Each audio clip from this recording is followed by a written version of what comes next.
Il y a des moments où le monde devient une tempête inarrêtable. Tout bouge, tout presse, tout exige quelque chose de toi. Des opinions, des critiques, des attentes. Des gens qui courent après des objectifs vides, qui perdent le contrôle pour n'importe quel problème, et toi au milieu de tout ce bruit, sentant que tu te noies dans ton propre esprit. Mais écoute bien ceci, car tout le monde n'a pas le courage de le dire comme il est. Si tu n'entraînes pas ton esprit, si tu ne formes pas ton caractère, si tu ne prends pas le contrôle de tes émotions, tu seras emporté par le chaos. Tu vas réagir à tout. Tu seras affecté par ce que n'importe qui dit, et chaque obstacle, aussi minime soit-il, va te détruire. Ce n'est pas vivre, c'est survivre à la merci de ce que tu ne peux pas contrôler. Veux-tu la tranquillité? Veux-tu la clarté? Veux-tu rester ferme pendant que tout autour de toi s'effondre? Alors arrête d'attendre que le monde se calme. Il ne s'agit pas de fuir, il s'agit de s'entraîner. Le calme n'est pas un cadeau. C'est une décision, c'est une discipline, c'est un muscle mental qui se construit chaque fois que tu maîtrises une pensée, que tu comprends une émotion, que tu choisis de ne pas suivre une impulsion. Les stoïciens l'ont compris. Les personnes vraiment sages aussi. Il ne s'agissait pas de paraître fort, il s'agissait d'être fort, de l'intérieur. Sans dépendre de l'approbation des autres, sans avoir besoin de validation, sans avoir peur de rester silencieux. Et c'est exactement ce que nous allons construire ici. Cette vidéo n'est pas pour ceux qui cherchent de belles phrases. C'est pour ceux qui sont prêts à vraiment changer, pour laisser les excuses de côté, pour prendre une responsabilité totale, parce que l'entraînement de l'esprit est une bataille interne. Et si tu réussis à la gagner, le monde ne peut plus te toucher. Nous allons voir 8 principes clairs, pratiques et réels pour construire ce calme stoïcien. Non pas pour quand tout est en paix, mais pour quand tout s'effondre. Parce que là, au milieu du chaos, c'est là que tu te révèles.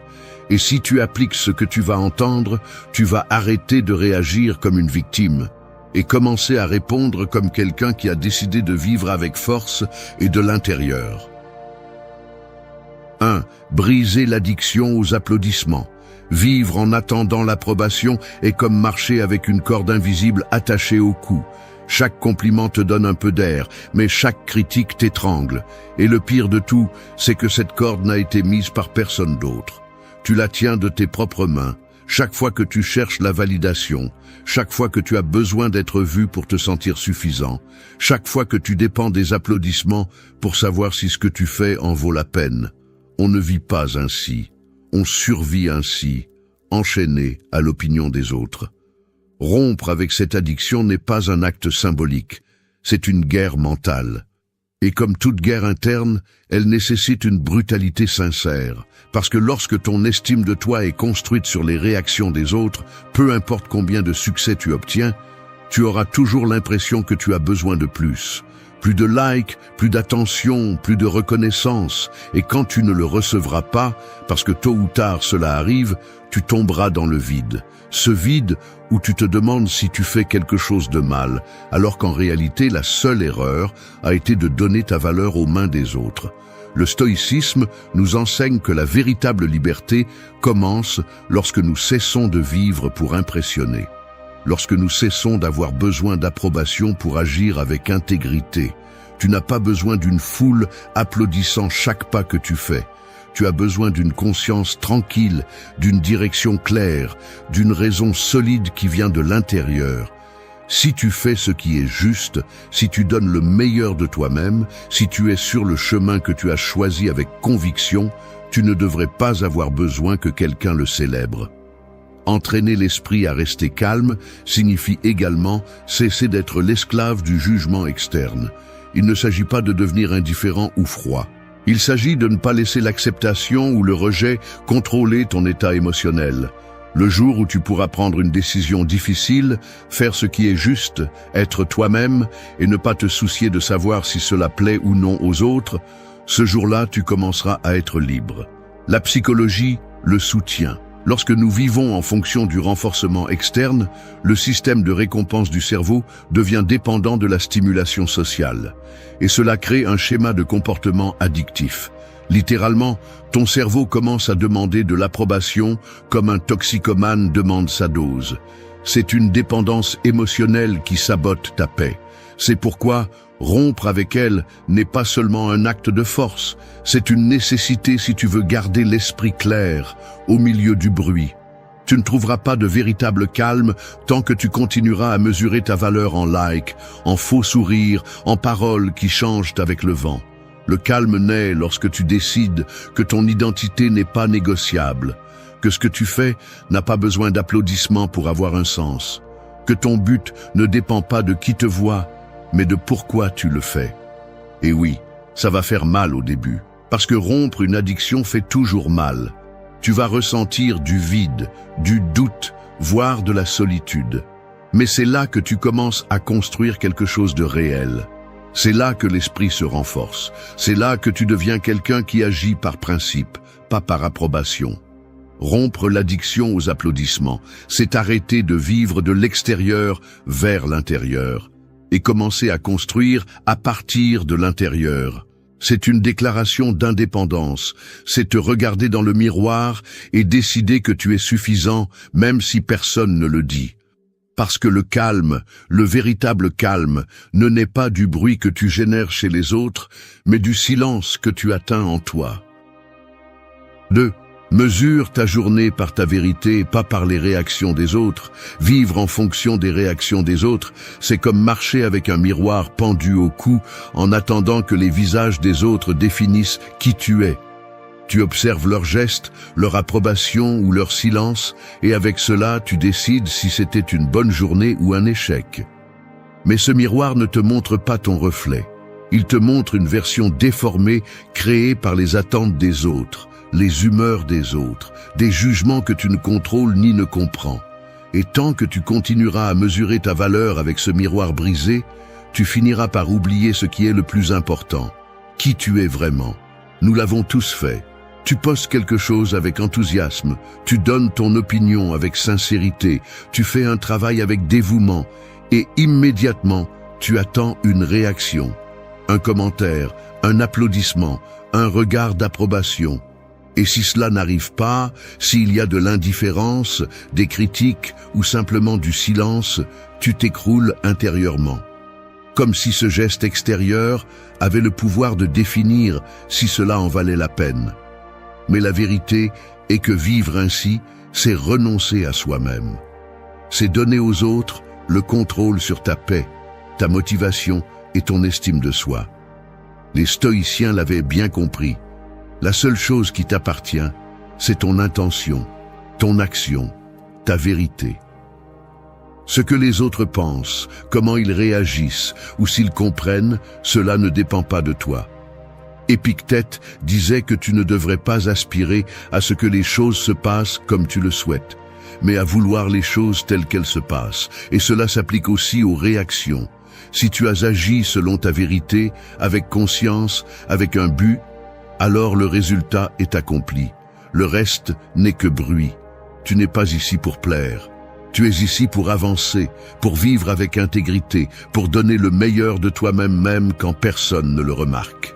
Parce que le jour où tu commenceras à mesurer ta vie par ce que tu fais et non par ce que tu provoques chez les autres, ce jour-là, tu commenceras à retrouver ta liberté mentale. Tu cesseras de vivre comme un acteur attendant l'ovation et tu deviendras quelqu'un qui agit par conviction, non pour l'applaudissement. De la psychologie, nous savons que dépendre du renforcement externe crée une image de soi fragile.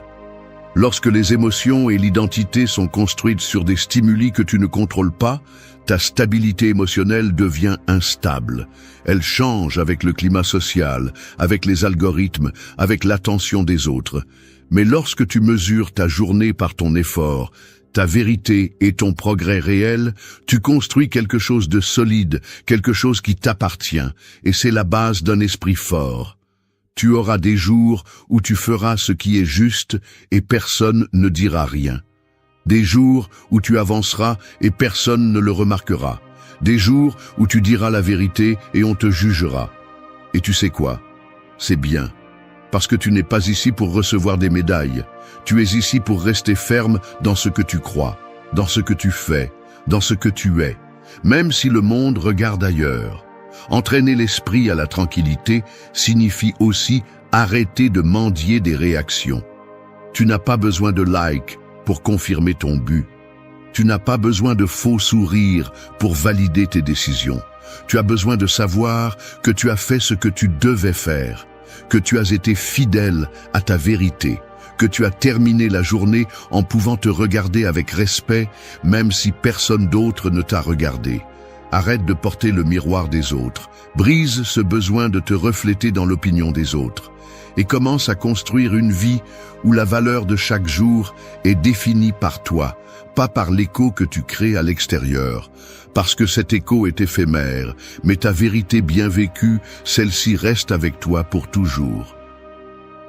3. Lâche ce qui n'a jamais été entre tes mains. S'accrocher au contrôle est comme essayer de tenir de l'eau dans ses mains. Plus tu forces, plus elle s'échappe rapidement entre tes doigts.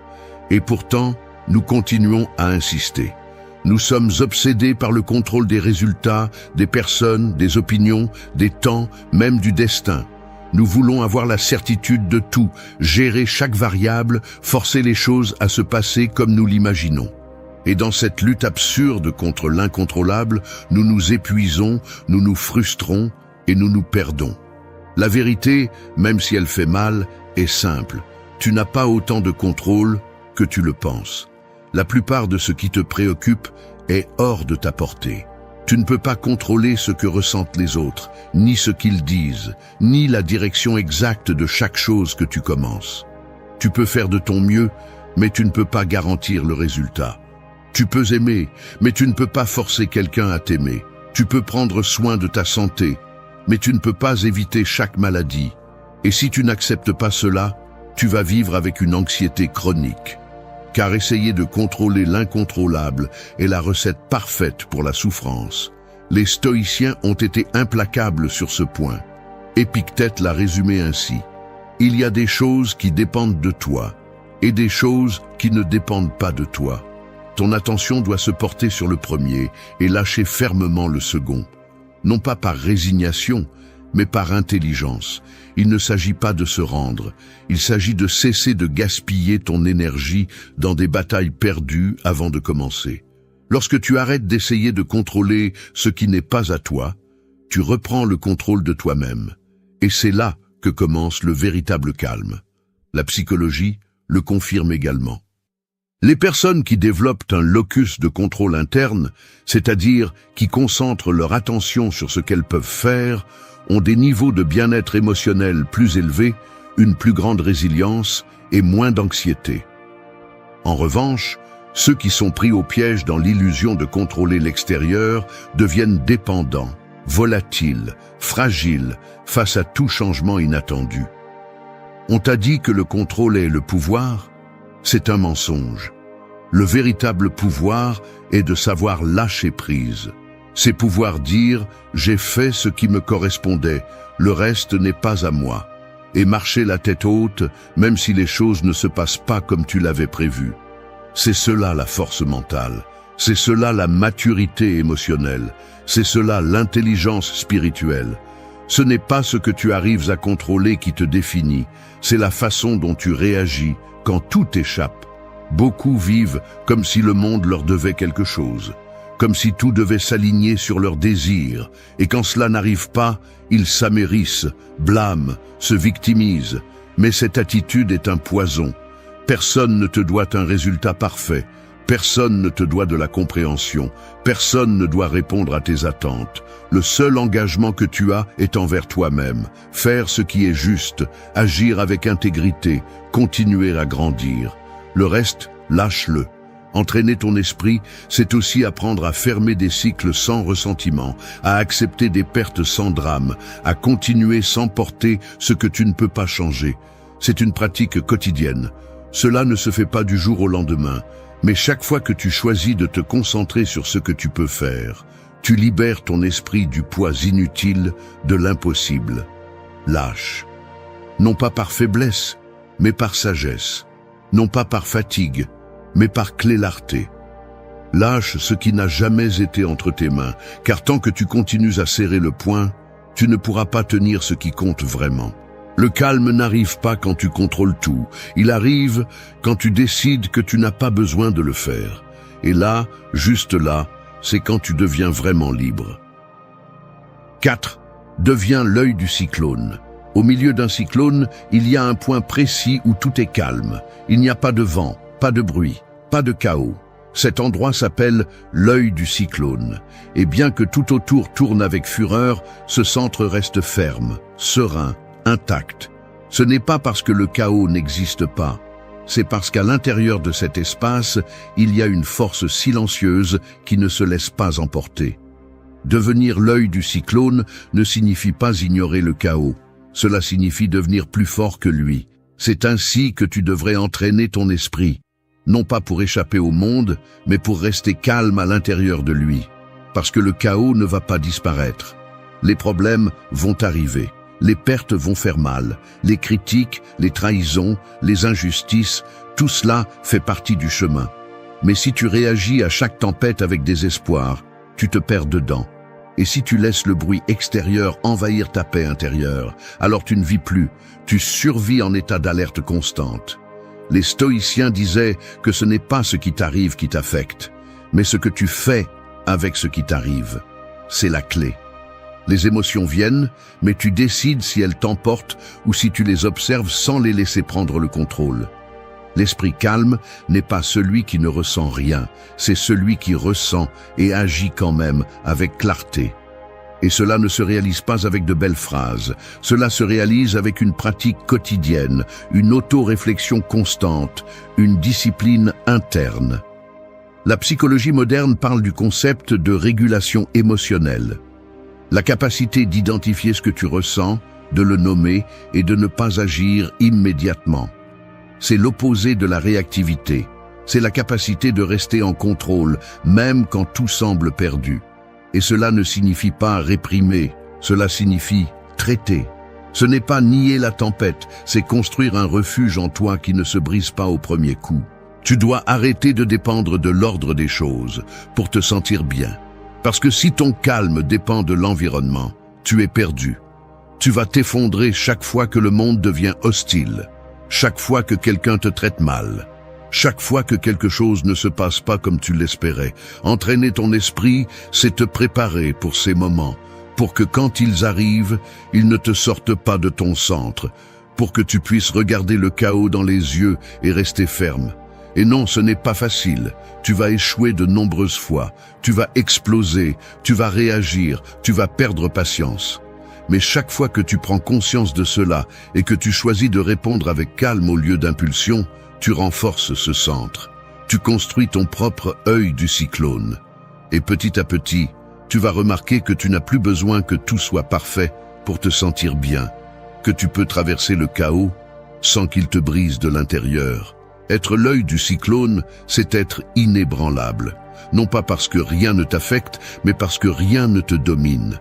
C'est agir avec clarté quand les autres sont aveuglés par la colère.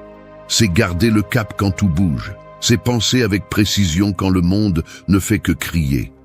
Il ne s'agit pas de paraître fort, il s'agit de l'être, de l'intérieur. Et si tu t'entraînes tous les jours, tu découvriras que le calme, le vrai calme, n'est pas quelque chose que l'on trouve, c'est quelque chose que l'on construit. 5. Entraîne ta tranquillité avant d'en avoir besoin. Attendre que le chaos arrive pour chercher la tranquillité est comme essayer de construire un parachute alors que tu es déjà en train de tomber. Il est trop tard, c'est désespéré. Et il est fort probable que tu t'écrases. C'est ainsi que la plupart des gens vivent. Ils n'entraînent pas leur esprit, ne renforcent pas leur tempérament, ne se préparent pas au coup. Ils ne réagissent que lorsque le problème est déjà là. Mais quand la crise arrive, si tu n'as pas d'outils internes, la seule chose que tu peux faire est de couler. La tranquillité n'est pas quelque chose qui apparaît miraculeusement quand tu en as le plus besoin. C'est une compétence, c'est un réflexe entraîné. Et si tu ne la cultives pas avant, tu ne l'auras pas quand tout s'effondrera. C'est pourquoi il est si important de la pratiquer pendant les jours tranquilles. Parce que c'est là que se forme le muscle mental. Il ne s'agit pas de vivre comme un moine enfermé, mais d'utiliser la vie quotidienne comme une salle de sport émotionnelle. Chaque petit problème, chaque attente, chaque conversation inconfortable est une opportunité pour entraîner ta capacité à rester serein.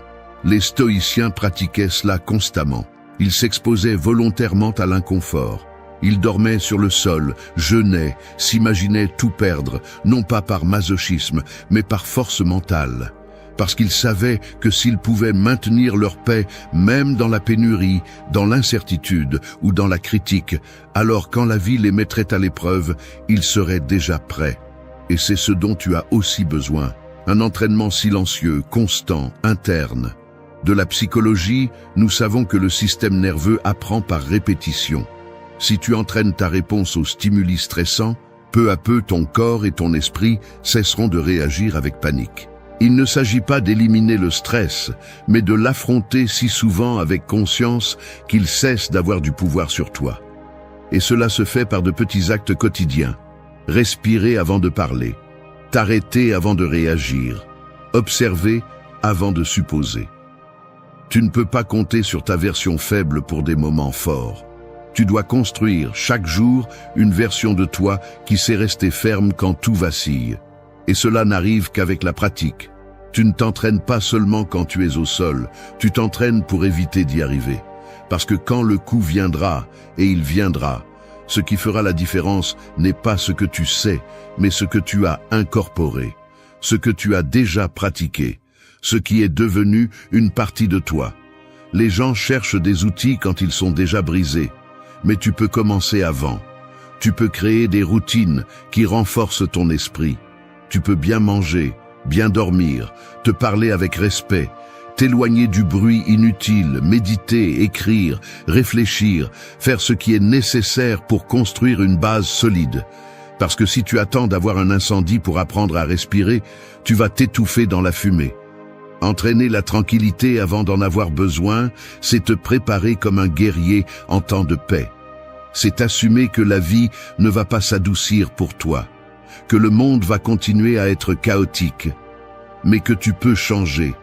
Tu peux devenir plus fort, plus clair, plus conscient. Et cela ne signifie pas que tu ne ressentiras jamais de peur ou de colère. Cela signifie que tu ne vas pas agir à partir de là, que tu auras le pouvoir de choisir comment répondre. N'attends pas que tout explose pour commencer à prendre soin de ton esprit. Commence maintenant, parce que quand tu en auras le plus besoin, tu n'auras pas le temps d'apprendre. Tu agiras avec ce que tu as déjà construit. Et si tu as entraîné ta tranquillité, alors tu pourras te tenir au milieu du feu sans te brûler de l'intérieur. 6. Protège ton énergie comme si c'était de l'or. Ton énergie est comme un dépôt d'or que tu portes en toi. On ne le voit pas, il ne fait pas de bruit, il ne brille pas de l'extérieur, mais il soutient tout ce que tu fais. Chaque pensée, chaque décision, chaque action, chaque réaction, tout dépend de la quantité d'énergie mentale et émotionnelle que tu as à ta disposition. Et pourtant, la plupart des gens la donnent comme si elle ne valait rien. Ils la gaspillent dans des discussions inutiles, des soucis imaginaires, des réseaux sociaux sans but, des personnes qui ne font que soustraire. Et quand vient le moment de faire face à quelque chose d'important, ils sont vides, sans concentration, sans force, sans clarté. Tu dois comprendre ceci une fois pour toutes. Tu ne peux pas être là pour tout et pour tout le monde. Tu ne peux pas résoudre la vie des autres pendant que la tienne s'effondre de l'intérieur. Tu ne peux pas laisser n'importe quoi te sortir de ton centre. Protéger ton énergie n'est pas de l'égoïsme, c'est de l'intelligence. C'est savoir que tu ne peux pas donner le meilleur de toi si tu es épuisé. C'est reconnaître que ta paix mentale est une ressource limitée, qui doit être gérée avec la même sérieux que tu gérerais ton argent ou ta santé. Les stoïciens parlaient du cercle de contrôle, de se concentrer uniquement sur ce qui dépend de toi et de lâcher prise sur le reste. Mais ils enseignaient aussi quelque chose de plus profond, que nous devons prendre soin de notre esprit comme nous prenons soin de notre corps. Ne pas laisser n'importe quoi entrer, ne pas nous exposer à des stimuli destructeurs, ne pas ouvrir la porte au chaos inutile, parce que chaque fois que tu le fais, tu donnes une partie de ton énergie, et souvent, tu ne récupères pas ce que tu as perdu. De la psychologie, nous savons que l'attention est l'une des ressources les plus précieuses de l'être humain. Ce sur quoi tu te concentres s'étend. Et si tu vis en te concentrant sur ce qui t'épuise, sur ce que tu ne peux pas changer, sur ce qui n'ajoute rien, tu finis par affaiblir ton système nerveux, perdre ta clarté mentale, tomber dans des cycles d'anxiété et d'épuisement.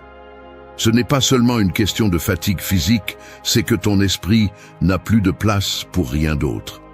Tu dois devenir radical à ce sujet, apprendre à dire non, apprendre à poser des limites, apprendre à choisir avec qui tu parles, dans quoi tu investis ton temps, ce que tu consommes, ce que tu tolères. Tout ne mérite pas ta réponse, tout ne mérite pas ta présence, tout ne mérite pas une explication. Parfois, la plus grande preuve de force n'est pas de faire face à tout, mais d'ignorer ce qui ne mérite pas ton énergie. Et oui, au début, cela peut sembler étrange, peut-être même coupable, parce que nous sommes conditionnés à plaire, à répondre, à être toujours disponibles. Mais cette mentalité est un poison pour ta stabilité. Personne d'autre ne va protéger ton énergie pour toi. C'est ton travail. Si tu ne le fais pas, tu finiras épuisé, confus, émotionnellement exposé, réagissant à partir de la colère, de la fatigue ou de la frustration. Entraîner ton esprit, c'est aussi filtrer ton monde, choisir tes batailles, choisir ton environnement, choisir dans quoi tu investis ton attention chaque jour. Parce que ce qui nourrit ton esprit façonne ta réalité. Et si tu n'es pas prudent avec cela, tu vas vivre épuisé sans savoir pourquoi, sans te rendre compte que tu as passé des années à dépenser ton or interne dans des choses qui ne valent rien. Protéger ton énergie est un acte de respect de soi. C'est déclarer que ta paix n'est pas à vendre, que ton calme est une priorité, que ton esprit n'est pas une poubelle où n'importe qui peut venir jeter ses problèmes. C'est tracer une ligne et la maintenir, non pas parce que tu es dur, mais parce que tu es conscient. Parce que tu sais que si tu ne prends pas soin de toi, personne d'autre ne le fera. 7. Affine ton regard pour voir ce que tu as déjà. Vivre sans gratitude, c'est comme marcher dans un jardin plein d'arbres fruitiers, les yeux bandés, trébucher sur les racines, se plaindre de la faim et blâmer le monde pour ce qui te manque. Pendant ce temps, l'abondance est là, à portée de main, mais ton regard est obscurci par la comparaison, par l'insatisfaction constante, par cette obsession d'atteindre toujours plus avant de pouvoir apprécier ce que tu as déjà. Et cette cécité émotionnelle te vole la paix, te déconnecte de la vie et te transforme en quelqu'un qui n'est jamais chez lui, bien que tout ce dont il a besoin soit déjà en lui. Le calme, le vrai calme, commence lorsque tu affines ton regard. Non pas le regard superficiel qui ne voit que ce qui manque, mais cette vision plus profonde qui reconnaît ce qui est déjà là. Parce que souvent tu n'as pas besoin de plus, tu as besoin de voir mieux. Tu as besoin d'entraîner ton esprit à identifier ce qui fonctionne, ce qui ajoute, ce qui te soutient jour après jour, même si cela ne brille pas. Parce que si tu ne le fais pas, tu vas vivre dans un état de manque permanent, même au milieu de l'abondance. Les stoïciens avaient une pratique quotidienne qui consistait à réfléchir à ce qu'ils pourraient perdre, non pas comme une punition, mais comme un exercice de clarté. Parce que lorsque tu assumes la possibilité réelle que quelque chose disparaisse, tu apprends à l'apprécier pendant qu'il est là. Cette conscience éveille la gratitude, et la gratitude est une ancre au milieu du chaos. Ce n'est pas une pensée positive superficielle, c'est une approche mentale qui te recentre, qui te ramène au présent, qui te rappelle que tu es vivant, que tu peux encore agir, que tu peux encore être reconnaissant, même au milieu de la difficulté. Depuis la psychologie, nous le savons aussi, la gratitude soutenue dans le temps change le cerveau. Elle active des régions associées au bien-être, réduit le stress, améliore le sommeil, renforce la résilience. Ce n'est pas de la magie, c'est de la neuroscience. Le problème est que nous sommes entraînés à voir ce qui manque, pas ce qui est là. Et comme toute habitude mentale, cela peut changer, mais cela demande de la discipline. Cela demande de t'arrêter chaque jour et de te poser une question simple mais puissante. Qu'est-ce que j'ai aujourd'hui ? Être reconnaissant ne signifie pas se contenter. Cela ne signifie pas renoncer à grandir ou à aspirer à plus. Cela signifie reconnaître la valeur de ce qui fait déjà partie de ta vie. Ta santé, ton esprit, ta capacité à apprendre, tes liens véritables, ta liberté de choisir. Tout cela compte, tout cela a de la valeur. Et si tu ne le vois pas, si tu ne le prends pas soin, tu vas le perdre sans jamais en avoir profité. Parce que personne ne valorise ce qu'il n'a jamais appris à regarder attentivement. Affine ton regard, observe sans jugement, sans hâte, sans comparaison. Arrête de regarder ce que les autres ont, ce que les autres accomplissent, ce que les autres montrent. Tu n'es pas ici pour concourir, tu es ici pour vivre avec présence, avec force, avec conscience. Et tu n'y arriveras pas si ton esprit te dit toujours qu'il manque quelque chose. Il ne manque pas grand-chose, il manque à voir, il manque à reconnaître, il manque à se connecter avec ce qui est déjà avec toi. Entraîner l'esprit, c'est aussi apprendre à regarder en profondeur, parce que dans ce regard entraîné naît le calme. Tu ne cours plus, tu ne compares plus, tu ne mendies plus quelque chose que tu as peut-être toujours eu. Tu vois clairement. Tu vis avec gratitude. Et à partir de là, de cette base solide, tu peux construire n'importe quoi. 8. Réponds seulement aux guerres qui forgent ton caractère. Imagine-toi entrant sur un champ de bataille à chaque bruit que tu entends, chaque ombre qui bouge, chaque mot qui te dérange. Tu dépenses de l'énergie, tu prépares ta défense, tu te lances dans le combat encore et encore, sans stratégie, sans but. À la fin de la journée, tu es épuisé, blessé, confus, et le pire, c'est que la plupart de ces guerres ne valaient rien. Ce n'étaient que des distractions déguisées en menaces. Tu as réagi par impulsion, par fierté, par peur, mais tu n'as pas grandi, tu n'as pas avancé, tu n'as rien construit. C'est ainsi que vit celui qui ne choisit pas ses batailles. C'est ainsi que vit celui qui confond chaque provocation avec une cause réelle. Il y a une énorme différence entre réagir et répondre. Réagir, c'est tomber dans le piège. Répondre, c'est choisir. Et lorsque tu entraînes ton esprit, l'un des apprentissages les plus importants est celui-ci. Toutes les guerres ne sont pas les tiennes. Tout ne mérite pas ton feu. Chaque attaque ne nécessite pas de réponse. Tu dois avoir la clarté pour distinguer ce qui t'irrite simplement de ce qui façonne réellement ton caractère. Parce que si tu te bats pour tout, tu t'affaiblis. Mais si tu choisis bien tes batailles, tu te renforces. Les stoïciens n'étaient pas des lâches, mais ils n'étaient pas non plus impulsifs. Ils ne répondaient pas à l'insulte par des cris, ni au conflit par la colère. Ils répondaient à partir de la raison, du contrôle, du choix conscient. Pour eux, la véritable force n'était pas la réaction immédiate, c'était la maîtrise de soi. Le sage ne fuit pas le combat, mais il ne gaspille pas non plus son énergie dans des combats vains. Il ne s'implique que lorsque la situation défie son intégrité, sa vertu, son évolution. Et c'est ce que tu devrais faire aussi.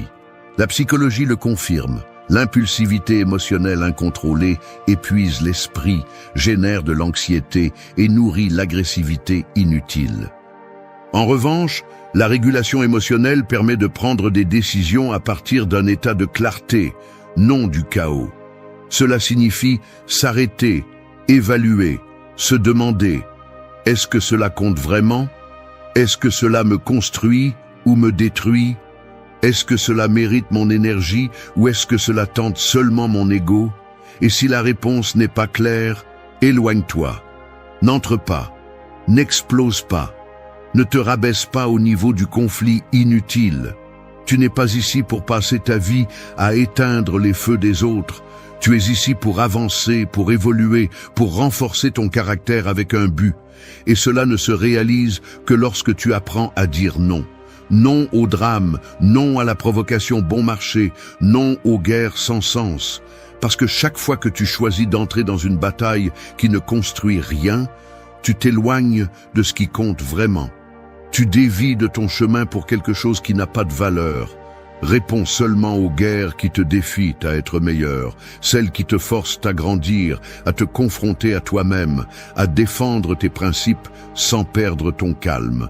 Celles-là valent la peine. Celles-là t'enseignent. Ce sont les batailles internes où se forge le courage, où se polit l'esprit, où se construit le caractère solide que rien ni personne ne peut renverser. Mais pour le reste, lâche prise. Laisse-le partir sans culpabilité. Tu n'as rien à prouver à personne. Ta paix n'est pas en jeu à chaque discussion. Ta valeur ne dépend pas de chaque réponse. Entraîner ton esprit, c'est aussi apprendre à choisir quand parler, quand agir, quand se taire et se retirer.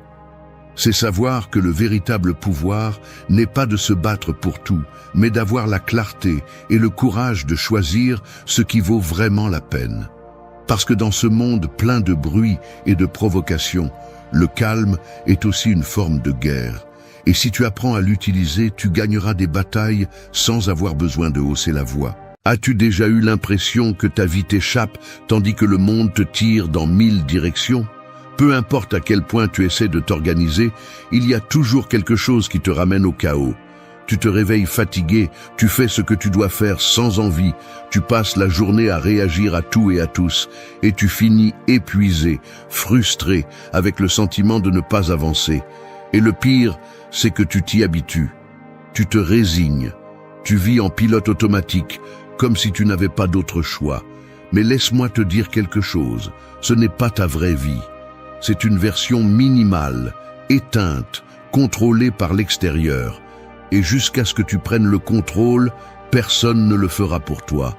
Ni le temps, ni la chance, ni les autres, seulement toi. Transformer ta vie n'est pas une jolie phrase, c'est une guerre. Et cette guerre se livre tous les jours dans les détails que tu ignores. Ce que tu fais en te réveillant, ce que tu manges, ce que tu penses, comment tu parles, comment tu réagis, qui tu écoutes et surtout à quoi tu prêtes attention. Il ne s'agit pas de te motiver un jour et d'oublier tout le lendemain. Il s'agit de te construire de l'intérieur vers l'extérieur, avec ordre, avec un but et avec force. Dans cette vidéo, tu vas découvrir 8 leçons qui ne sont pas de la théorie vide. Ce sont des outils stoïciens et pratiques pour vraiment transformer ta vie. Si tu les appliques, non pas demain, non pas quand tu auras le temps, mais maintenant, tu vas reprendre le contrôle, sortir du chaos et commencer à vivre avec intention. Mais n'attends pas que ce soit confortable, attends que ce soit nécessaire. Reprends le contrôle de tes heures. Imagine que chaque jour, on te donne un coffre avec 24 clés. Elles sont à toi, complètement à toi, mais si tu ne les utilises pas avec intention, quelqu'un d'autre viendra et les emportera sans que tu t'en rendes compte. Les réseaux sociaux, les excuses, les tâches en attente des autres, les pensées qui ne construisent pas, tout cela est à l'affût, attendant de te voler ses clés. Et quand la nuit arrive, tu te rends compte que le coffre est vide et tu n'as aucune idée de où sont passées les heures. Ce n'est pas vivre, c'est survivre.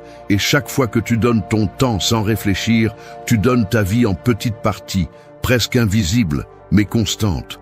Le temps ne se perd pas d'un coup, il se gaspille minute par minute dans de petites décisions qui semblent inoffensives. Tu ouvres ton portable pour 5 minutes et tu finis piégé pendant 1 heure. Tu dis oui à un engagement qui ne t'apporte rien par peur de mal paraître. Tu te lèves tard parce que tu penses que tu mérites de te reposer, alors qu'en réalité, ce dont tu as besoin est une routine avec un but. Tu ne t'en rends pas compte, mais tu vis selon l'emploi du temps de tout le monde, sauf le tien. Les stoïciens le savaient. Pour eux, la vie était trop courte pour permettre à quelqu'un d'autre de gérer leur temps. Épictète disait que personne n'est libre s'il n'est pas maître de lui-même. Et cela commence par reprendre le contrôle de tes jours. Parce que si tu ne peux pas contrôler comment tu utilises tes heures, tu ne pourras rien contrôler d'autre. Tu ne peux pas espérer avoir une clarté mentale, une discipline ou une paix, si dès que tu te réveilles, tu cours après tout ce que tu n'as pas choisi consciemment. La solution n'est pas de faire plus, mais de faire mieux. Commence par créer des blocs de temps sacrés, des horaires que personne ne peut toucher. Consacre la première heure de la journée à toi, pas au monde. Définis tes 3 vraies priorités et tiens bon. Supprime les notifications qui interrompent ton focus. Apprends à dire non sans te sentir coupable. Et surtout, arrête de justifier le chaos par la phrase « je n'ai pas le temps ». Parce que ce que tu n'as pas, c'est une direction. Le temps est là, nous le recevons tous de manière égale, la différence réside dans ce que tu décides d'en faire. Et oui, au début ça dérange, parce que rompre avec les vieilles habitudes dérange toujours. Mais ce malaise est le prix à payer pour reprendre le contrôle. Tu n'es pas obligé d'être l'esclave de l'horloge, des messages, ni de la pression constante. Tu es libre, mais seulement si tu t'entraînes pour l'être. Le contrôle de ton temps est la première étape pour construire la vie que tu veux, parce que chaque habitude qui compte, chaque objectif qui te transforme, chaque changement que tu désires, commence par une simple décision: devenir le maître de tes heures. Si tu ne gouvernes pas tes jours, quelqu'un d'autre le fera. Et cette personne n'a pas tes intérêts à cœur. Alors arrête-toi, vérifie ton emploi du temps, ta routine, tes matins, tes nuits, et demande-toi avec une brutalité honnête: à qui appartiennent mes heures? Si la réponse n'est pas toi, il est temps de changer cela maintenant. Parce que celui qui contrôle son temps, contrôle sa vie. Et celui qui ne le fait pas, finit par vivre celle des autres. 2. Élève ta vie à partir de tes habitudes quotidiennes. Ta vie est comme une maison construite brique par brique. Chaque jour, tu en poses une nouvelle, même si tu ne le remarques pas. La question est: construis-tu une forteresse ou une prison? Chaque habitude est une brique qui s'empile sur la précédente. Si chaque matin tu te lèves tard, tu repousses des décisions, tu manges sans réfléchir et tu perds du temps en distraction. Tu construis une structure faible, instable, une vie sans fondation. Mais si tu commences la journée avec intention, si tu décides d'agir avec clarté et répètes des comportements qui te renforcent, alors tu construis une base solide, ferme, inébranlable. La plupart des gens sous-estiment le pouvoir du petit. Ils croient que les grands changements viennent avec des décisions drastiques, avec des virages à 180 degrés, alors qu'en réalité, tout changement réel commence par des actions minimales répétées avec discipline. Il ne s'agit pas de faire des choses extraordinaires, mais de faire des choses ordinaires avec une constance brutale. Parce que ce que tu fais quotidiennement te façonne beaucoup plus que ce que tu fais de temps en temps. Tes habitudes t'entraînent pour le meilleur ou pour le pire. Les stoïciens parlaient de la maîtrise de soi comme une forme de libération. Pour eux, il n'y avait pas de véritable liberté sans discipline. Tu ne peux pas espérer une vie différente si tu maintiens les mêmes rituels vides qui t'ont déjà stagné. Chaque habitude est une déclaration silencieuse de qui tu décides d'être. Et si tes routines actuelles ne reflètent pas la personne que tu veux devenir, alors il est temps de les réformer, sans excuse, sans chercher le moment parfait. Le moment est maintenant. Commence par t'observer avec honnêteté. Que fais-tu dès que tu te réveilles? Que consommes-tu quand tu es seul? Qu'est-ce qui nourrit ton esprit et ton corps? Quelles décisions répètes-tu sans réfléchir? Tu dois être brutalement conscient de tes schémas. Ensuite, choisis de remplacer ce qui t'affaiblit par des actions qui t'élèvent, sans chercher la perfection, mais le progrès. Crée des rituels qui te maintiennent concentré, des habitudes si claires qu'elles ne dépendent pas de ta motivation. Parce que lorsque ton environnement et ta routine travaillent en ta faveur, la discipline devient ton allié et non une torture. Fais de tes matins un terrain d'entraînement pour ton esprit. Fais de tes nuits une clôture intentionnelle, pas une évasion. Mets des limites à ce qui te draine et ouvre de l'espace à ce qui te construit. Mange avec conscience, bouge avec décision, agis avec un but. Il ne s'agit pas d'avoir une routine parfaite, mais d'avoir une routine alignée avec la vie que tu veux vivre. Tes habitudes sont comme des racines invisibles. On ne les voit pas, mais elles soutiennent tout ce que tu es. Et oui, au début c'est difficile. Changer les habitudes est inconfortable et ton esprit va résister. Mais l'inconfort est un signe de transformation.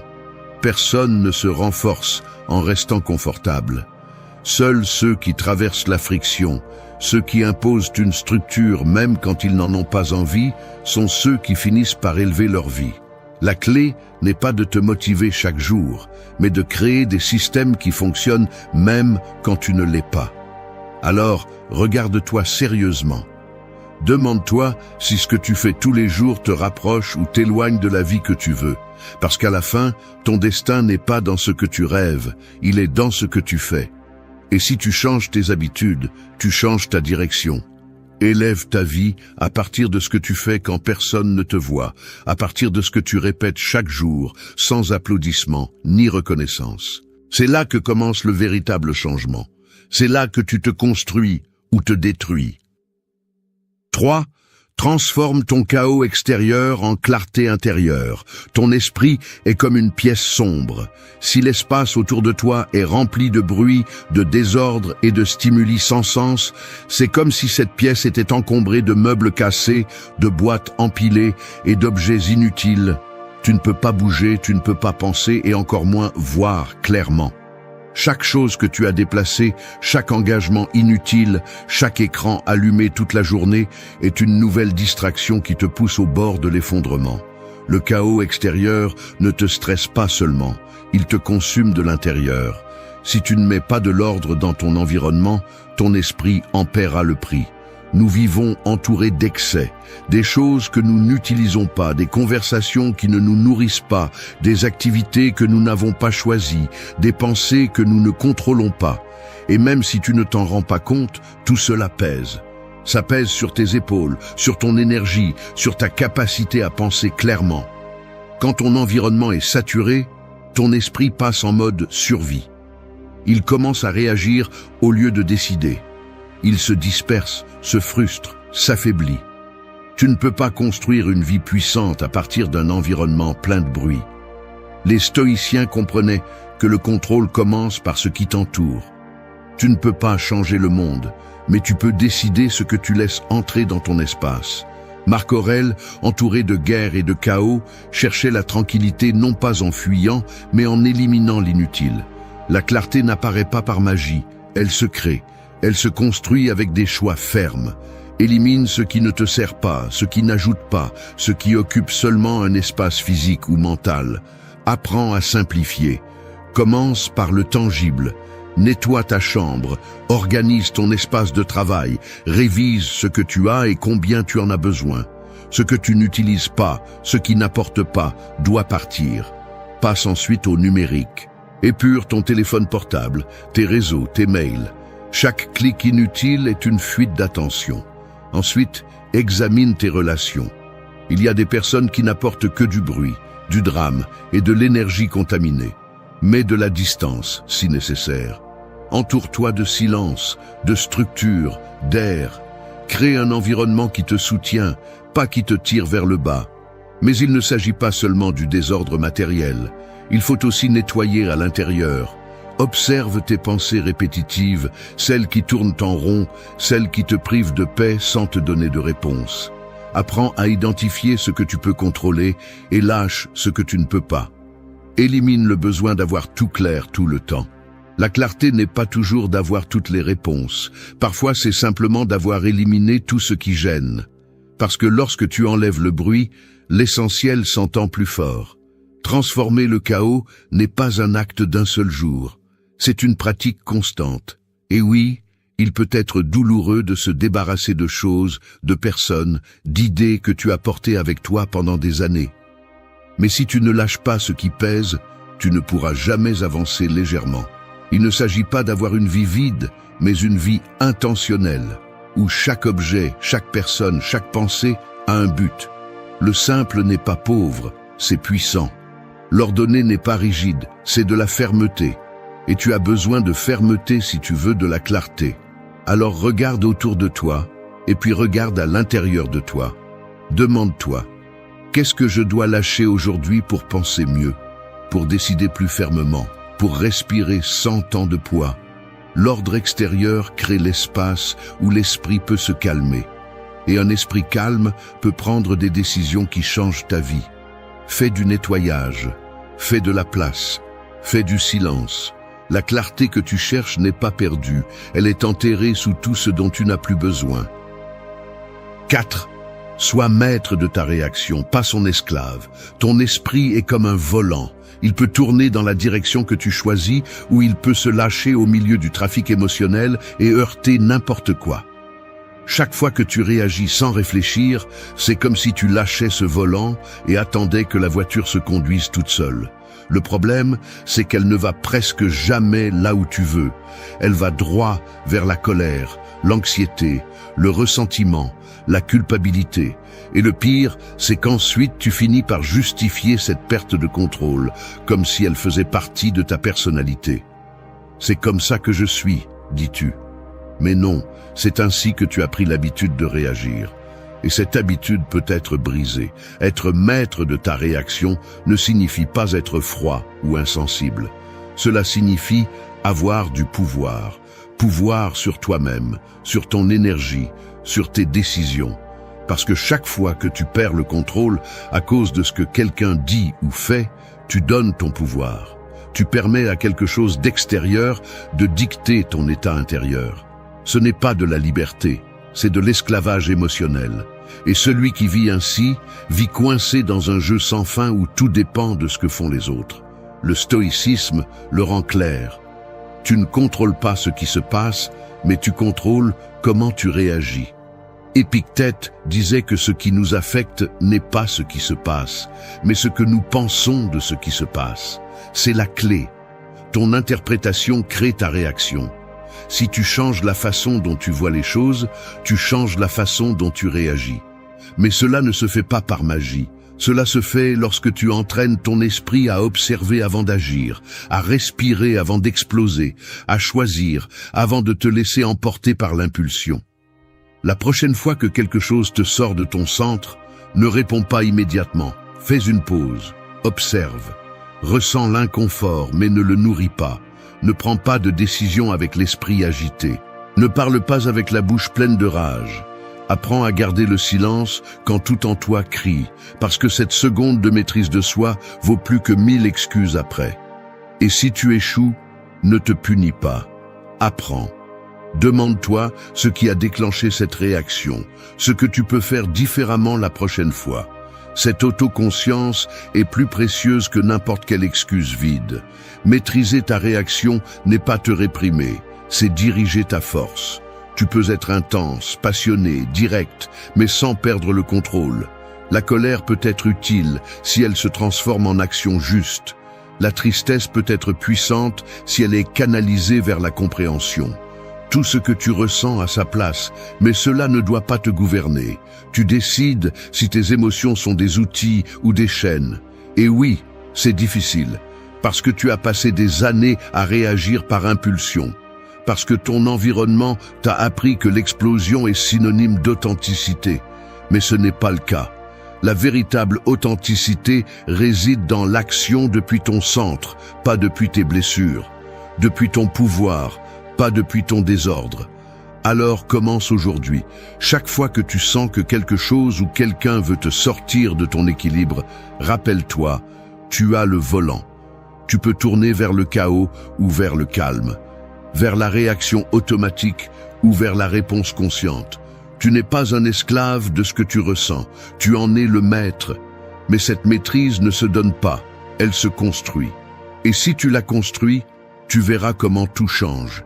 Parce que celui qui contrôle sa réaction contrôle son destin. Et ce n'est pas une exagération, c'est une vérité que peu osent vivre. 5. Fais de ton corps ton temple et ton moteur. Imagine qu'on te donne une machine capable de t'emmener aussi loin que tu le souhaites, aussi vite que tu oses. Cette machine est résistante, adaptable et puissante, mais aussi fragile si tu ne la prends pas soin.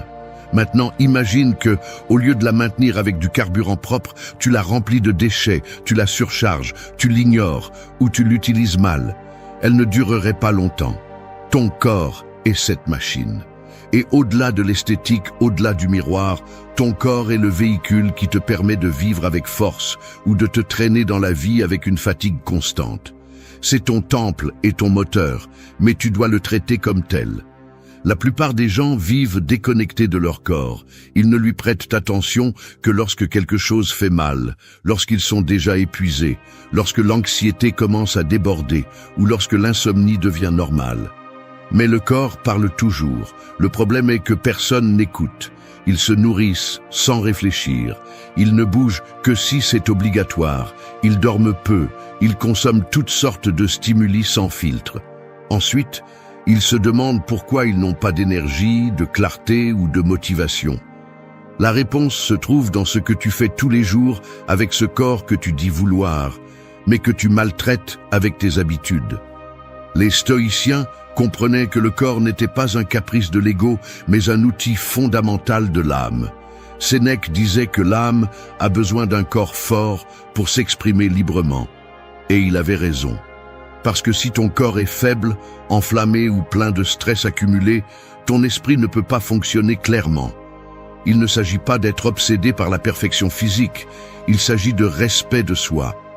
De comprendre que bouger, bien manger et se reposer n'est pas de la vanité, c'est de la discipline. C'est de l'autocontrôle, c'est de l'amour de soi en action. Commence par bouger tous les jours, même si ce n'est que 30 minutes. Ton corps a été fait pour bouger, pas pour rester assis devant un écran toute la journée. Fais de l'exercice non seulement pour te voir mieux, mais aussi pour penser mieux, pour te sentir plus fort, plus éveillé, plus présent. Ensuite, nettoie ton alimentation. Mange comme quelqu'un qui se respecte, pas comme quelqu'un qui se sabote. Il ne s'agit pas de restrictions extrêmes, mais de conscience. Ce qui entre dans ton corps affecte comment tu vis. Priorise aussi le repos. Bien dormir n'est pas un luxe, c'est une nécessité biologique. Si tu ne dors pas bien, tout dans ta vie devient désordonné. Et si maintenant tu es loin d'avoir un corps fort ou sain, ne te punis pas. Il ne s'agit pas de te juger, il s'agit de prendre la responsabilité. Commence par un changement, un seul, et répète-le, faisant une partie de ton identité. Le corps ne change pas avec des excuses, il change avec l'action. Et tu n'as pas besoin de motivation constante, tu as besoin de décision. Chaque jour que tu choisis de bouger, de bien te reposer et de te nourrir avec intention, tu affirmes qui tu es. Tu dis « Je suis aux commandes ». Parce que tu ne peux pas vivre une vie forte dans un corps faible. Tu ne peux pas garder un esprit clair si ton système est enflammé par le stress, la mauvaise nourriture et le manque de mouvement. Tu ne peux pas affronter les défis réels si tu es épuisé tout le temps. Le corps n'est pas un accessoire, c'est ton allié le plus proche. Et plus tu le traites bien, plus tu pourras aller loin. Alors, regarde-toi dans le miroir et arrête de chercher l'approbation externe.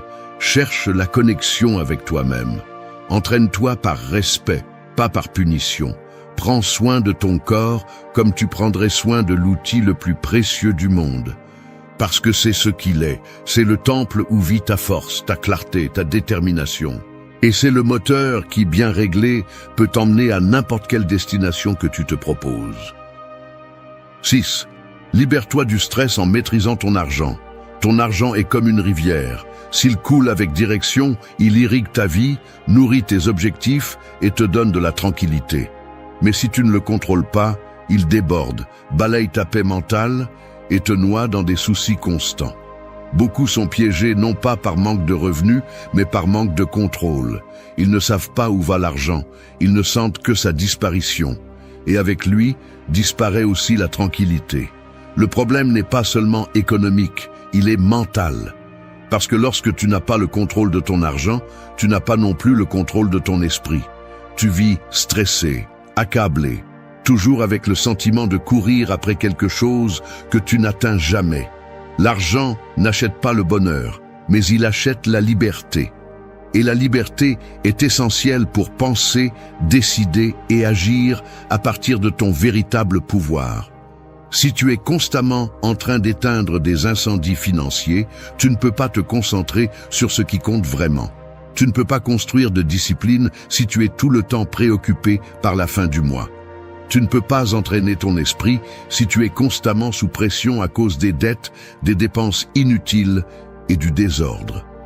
Le chaos financier devient un chaos émotionnel. Et si tu ne prends pas le contrôle, il devient une chaîne que tu traînes tous les jours. Les stoïciens parlaient du détachement des richesses, mais aussi de l'importance de la prudence.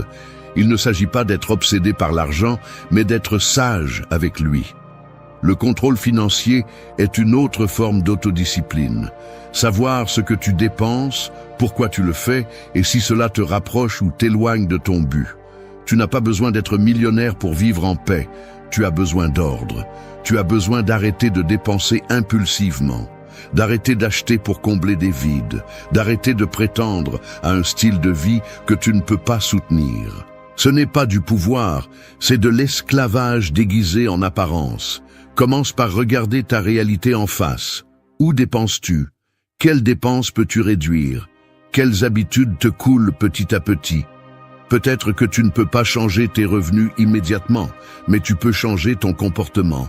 Fais un budget, tiens un contrôle quotidien, même s'il est sur papier. Sépare tes priorités. Économise même une petite partie. Ne le fais pas par peur, fais-le par respect pour toi-même. Parce que chaque euro que tu gères consciemment te donne plus de force. Et chaque euro que tu gaspilles est de l'énergie qui s'échappe. Tu n'as pas besoin de gagner plus pour commencer. Tu as besoin de faire plus avec ce que tu as déjà. La paix financière n'arrive pas quand tu gagnes une fortune. Elle arrive quand tu sais exactement quoi faire avec ce que tu gagnes. Et quand cela se produit, la peur disparaît, le stress disparaît, une nouvelle sécurité, une nouvelle clarté apparaissent. Tu peux te concentrer, tu peux planifier, tu peux grandir. Pas à partir de la pénurie, mais à partir de la maîtrise. Le stress économique n'est pas seulement une conséquence externe, c'est un signal que tu as besoin de prendre le contrôle. Ne fuis pas l'argent, affronte-le. Apprends, éduque-toi, brise les schémas familiaux si nécessaire. Et comprends que chaque achat que tu fais est un vote pour la personne que tu choisis d'être. Tu peux vivre à la dérive, dépenser sans direction, ou tu peux vivre avec structure, en utilisant l'argent comme un outil, pas comme un fardeau. Prends le commandement. Coupe les dépenses inutiles. Renonce à l'apparence. Choisis la liberté, parce que quand tu maîtrises ton argent, tu récupères du temps, de l'énergie et de la concentration. Et avec cela, tu peux construire n'importe quelle vie que tu te proposes. Mais tout commence par une décision simple et puissante. Arrêter de réagir et commencer à diriger. 7. Entoure-toi de ceux qui te poussent vers le haut. Tu es comme une torche allumée. Tu peux éclairer, tu peux avancer, tu peux résister au vent. Mais si tu t'entoures de personnes qui ne font que souffler sur toi avec des doutes, des critiques vides et de l'énergie négative, cette flamme commence à s'éteindre sans que tu t'en rendes compte. Et ce n'est pas qu'elle s'éteint d'un coup, c'est une usure lente. Petit à petit, tu arrêtes de croire, tu arrêtes d'avancer, tu arrêtes d'essayer. Les gens qui t'entourent ont un poids brutal sur ta mentalité, sur ton approche et sur ta croissance. Parfois, ce qui te bloque n'est pas ton manque de talent, c'est l'environnement dans lequel tu te décomposes sans t'en rendre compte. Beaucoup vivent entourés de personnes qui n'apportent rien, qui critiquent, qui se plaignent, qui se moquent de toute tentative de dépassement. Ils vivent piégés dans des cercles où l'effort est ridiculisé et le conformisme est applaudi, où grandir est vu comme une trahison, comme de l'arrogance, comme quelque chose d'inconfortable. Et si tu n'as pas de clarté, si tu n'as pas de force intérieure, tu finis par absorber cette mentalité médiocre. Tu finis par croire que vouloir plus est mal, que te pousser est exagéré, que être discipliné est pour les fanatiques. Mais ce n'est pas le cas. C'est pour les gens qui prennent leur vie au sérieux. Les stoïciens enseignaient que nous devons nous entourer de ceux qui nous renforcent, de ceux qui nous rendent meilleurs. Sénèque disait que nous devons rester près de ceux dont la présence nous élève. Parce que ce que tu entends tous les jours, ce que tu vois, ce que tu absorbes, finit par faire partie de ton dialogue interne. Si tu es entouré de plaintes, ton esprit s'entraîne à se plaindre. Si tu es entouré de plaintes déguisées en humour, ton esprit normalise la médiocrité. Mais si tu t'entoures de discipline, de clarté et d'ambition saine, ton esprit s'adapte à ce niveau. Il ne s'agit pas de couper avec tout le monde d'un coup, mais bien de faire une épuration honnête. Demande-toi qui t'apporte et qui te draine, qui t'inspire et qui te sabote. Et je ne parle pas seulement d'ennemis. Parfois, ceux qui te bloquent le plus sont les plus proches. Non pas par méchanceté, mais par habitude, par peur, par insécurité. Mais tu n'as pas à vivre enchaîné à l'histoire des autres. Tu peux écrire la tienne, même si cela dérange les autres. Commence à chercher de nouveaux environnements. Lis des personnes qui pensent plus haut. Écoute des voix qui te défient. Passe du temps avec ceux qui sont déjà sur le chemin que tu veux emprunter. Et si tu ne les as pas près de toi, ne trouve pas d'excuses. Aujourd'hui, tu as accès à des livres, à du contenu, à des communautés où la croissance n'est pas une rareté, mais une norme. Tu n'as pas à rester où tu es juste parce que tu as commencé là. Et prends aussi la responsabilité de ce que tu apportes. Ne sois pas celui qui critique, celui qui freine, celui qui projette sa peur sur les autres. Sois celui qui pousse, celui qui inspire, celui qui élève. Parce que quand tu changes, tu élèves aussi le niveau de ceux qui t'entourent. Ou tu les éloignes, et c'est bien. Parce que tout le monde n'est pas prêt à grandir. Mais toi, tu l'es. Et si tu l'es, ne te permets pas de rester coincé dans un environnement qui étouffe ton potentiel. Entoure-toi de feu, pas de fumée, de personnes qui te défient, pas qui te flattent, de gens qui parlent d'idées, pas d'excuses. Parce que grandir fait mal, oui, mais ça fait plus mal de vivre entouré de ceux qui ne veulent pas que tu le fasses. Protège-toi, choisis bien, parce que parfois, pour décoller, il faut d'abord lâcher le poids qui t'empêche de voler. 8. Fais en sorte que la technologie travaille pour toi, pas contre toi. Ton esprit est comme un jardin. Ce que tu y sèmes, y pousse. Mais si tu permets à la technologie d'agir comme un essaim d'insectes bruyants et incontrôlables, ce jardin se remplit rapidement de mauvaises herbes, de bruits, d'interférences qui t'empêchent de penser, de respirer, de te concentrer. Le problème n'est pas la technologie, le problème est la façon dont tu l'utilises. Tu la contrôles, ou elle te consume. Il n'y a pas de juste milieu. La technologie peut être l'outil le plus puissant pour ton développement ou la distraction la plus destructrice si tu ne sais pas lui imposer des limites. Nous vivons dans un monde hyper connecté et en même temps déconnecté de l'essentiel. Nous passons des heures à faire défiler des écrans, à sauter d'une application à une autre, pris dans des cycles de notifications, de messages et de contenus sans profondeur. Nous nous sommes habitués à vivre avec une attention fragmentée et ensuite nous nous demandons pourquoi nous avons du mal à nous concentrer, pourquoi nous nous sentons vides, pourquoi nous terminons la journée sans avoir fait quoi que ce soit d'important. La réponse est dans cet appareil que tu portes dans ta poche toute la journée et qui, si tu ne le contrôles pas, devient ton geôlier numérique. Les stoïciens parlaient de prendre soin de l'esprit comme du bien le plus sacré. Marc Aurèle a écrit que nous devons protéger notre pensée la plus intime du bruit extérieur. Aujourd'hui, ce bruit ne vient pas seulement de la rue, il vient de chaque appareil que nous consultons compulsivement. Et bien que la technologie ait le pouvoir de t'informer, de te connecter et de t'aider à grandir, elle peut aussi te remplir d'anxiété, de dépendance, de comparaison constante et de perte de temps. Elle n'est pas mauvaise en soi. Ce qui la rend ennemie, c'est l'utilisation inconsciente que tu en fais. Fais un bilan réaliste. Combien de fois vérifies-tu ton téléphone sans en avoir besoin? Combien de notifications interrompent ta concentration? Combien d'heures par jour consommes-tu du contenu qui ne te construit pas? Combien de temps consacres-tu à ce qui est superficiel et combien à ce qui est important? Si tu ne mets pas de règles, la technologie ne prendra pas soin de toi. Sa conception est faite pour te piéger. Ton attention est le produit. Et si tu ne la protèges pas, on te la prend. Commence par redessiner ton environnement numérique. Supprime les applications que tu n'utilises pas. Mute les notifications qui ne sont pas urgentes. Utilise le mode « Ne pas déranger » lorsque tu as besoin de travailler. Programme ta journée avec des espaces libres d'écran. Désactive les alertes qui volent ton focus. Tu n'as pas à être disponible pour tout le monde tout le temps. Tu n'es pas né pour répondre aux messages. Tu es né pour créer, pour penser, pour avancer. Utilise la technologie comme un outil, pas comme une béquille émotionnelle. Choisis également avec intention le contenu que tu consommes. Remplis tes réseaux d'idées qui te poussent, pas qui te distraient. Suis des personnes qui partagent une valeur réelle, pas seulement du divertissement vide. Utilise le pouvoir de l'information à ton avantage. Écoute des audios qui t'inspirent, regarde des vidéos qui te défient, cherche la connaissance au lieu de la dopamine rapide. La différence entre stagner ou grandir est souvent dans ce que tu choisis de voir pendant ces moments libres qui semblent inoffensifs. Et si tu sens que tu es trop pris, déconnecte-toi complètement pendant quelques heures par jour. Ce n'est pas de l'extrémisme, c'est de la survie mentale. Ce n'est que lorsque le bruit diminue que l'esprit pense clairement. Ce n'est que lorsque tu laisses de l'espace que tu peux créer quelque chose de vrai. La technologie doit être une extension de ton but, pas une distraction constante. Prends le contrôle maintenant, avant qu'il ne soit trop tard.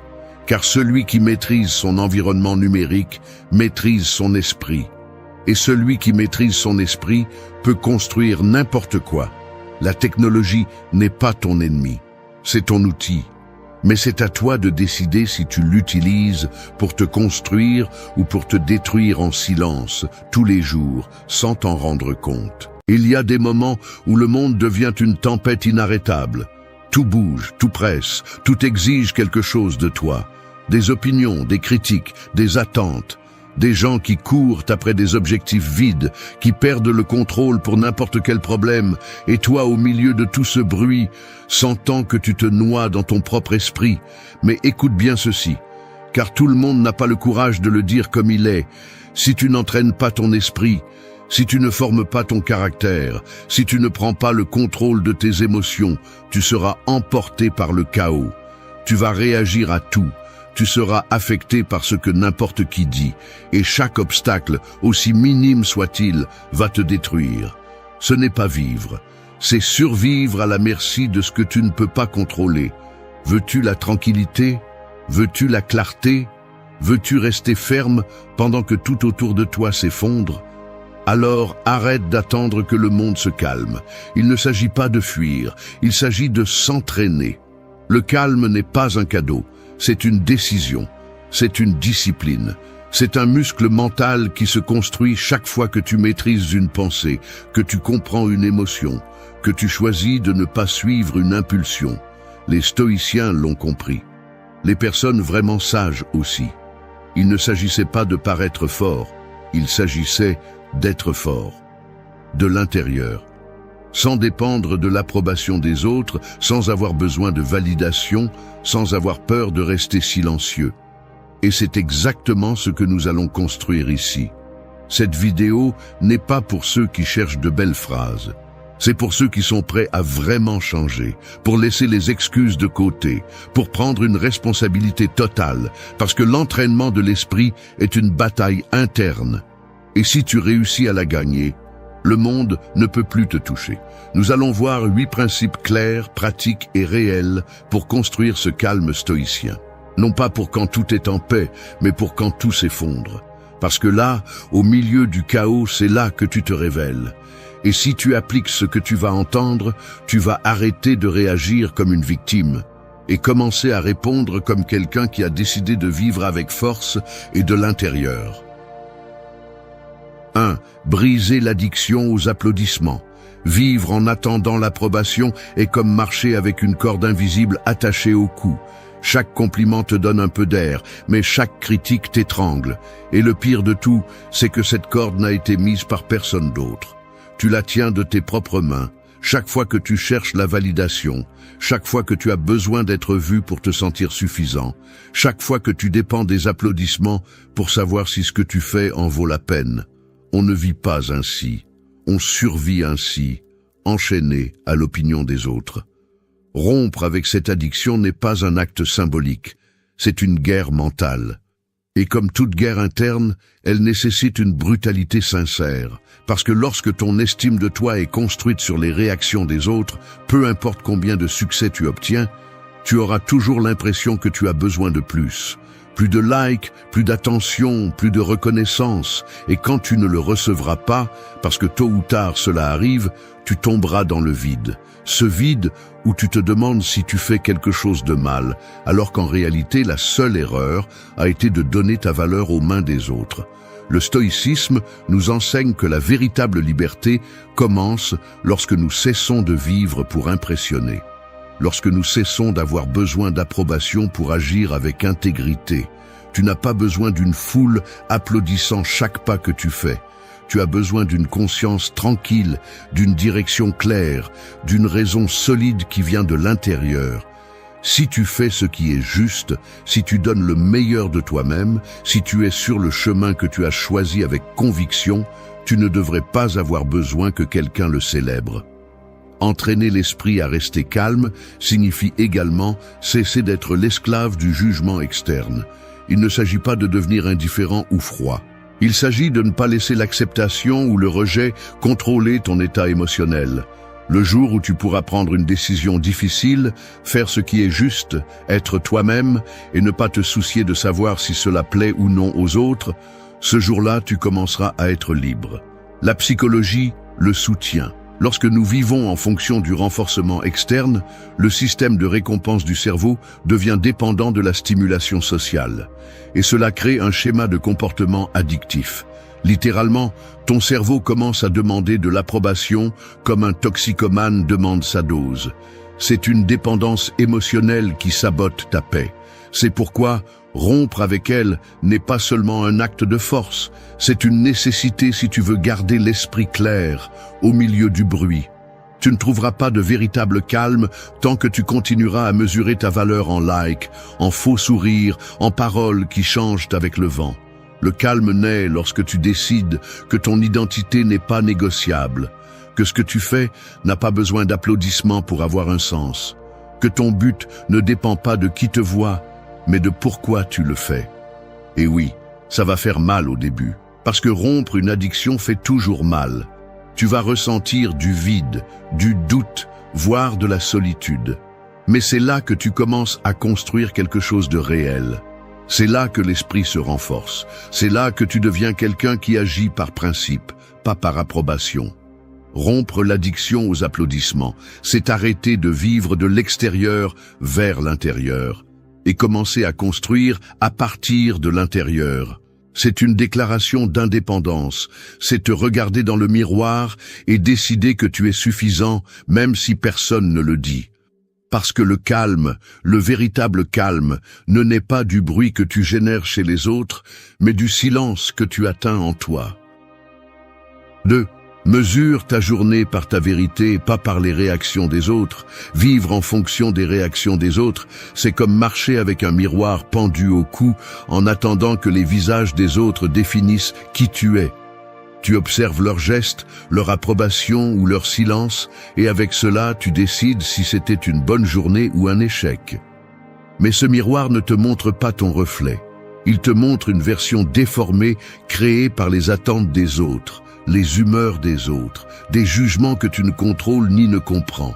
Et tant que tu continueras à mesurer ta valeur avec ce miroir brisé, tu finiras par oublier ce qui est le plus important, qui tu es vraiment. Nous l'avons tous fait. Tu postes quelque chose avec enthousiasme, tu donnes ton opinion avec sincérité, tu fais un travail avec dévouement, et immédiatement, tu attends une réaction, un commentaire, un applaudissement, un regard d'approbation. Et si cela n'arrive pas, s'il y a de l'indifférence, des critiques ou simplement du silence, tu t'écroules intérieurement. Comme si ce geste extérieur avait le pouvoir de définir si cela en valait la peine. Mais la vérité est que vivre ainsi, c'est renoncer à soi-même. C'est donner aux autres le contrôle sur ta paix, ta motivation et ton estime de soi. Les stoïciens l'avaient bien compris. La seule chose qui t'appartient, c'est ton intention, ton action, ta vérité. Ce que les autres pensent, comment ils réagissent ou s'ils comprennent, cela ne dépend pas de toi. Épictète disait que tu ne devrais pas aspirer à ce que les choses se passent comme tu le souhaites, mais à vouloir les choses telles qu'elles se passent. Et cela s'applique aussi aux réactions. Si tu as agi selon ta vérité, avec conscience, avec un but, alors le résultat est accompli. Le reste n'est que bruit. Tu n'es pas ici pour plaire.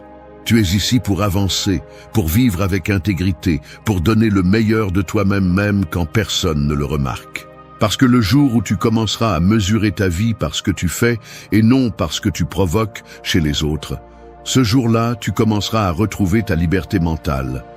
Tu cesseras de vivre comme un acteur attendant l'ovation et tu deviendras quelqu'un qui agit par conviction, non pour l'applaudissement. De la psychologie, nous savons que dépendre du renforcement externe crée une image de soi fragile. Lorsque les émotions et l'identité sont construites sur des stimuli que tu ne contrôles pas, ta stabilité émotionnelle devient instable. Elle change avec le climat social, avec les algorithmes, avec l'attention des autres.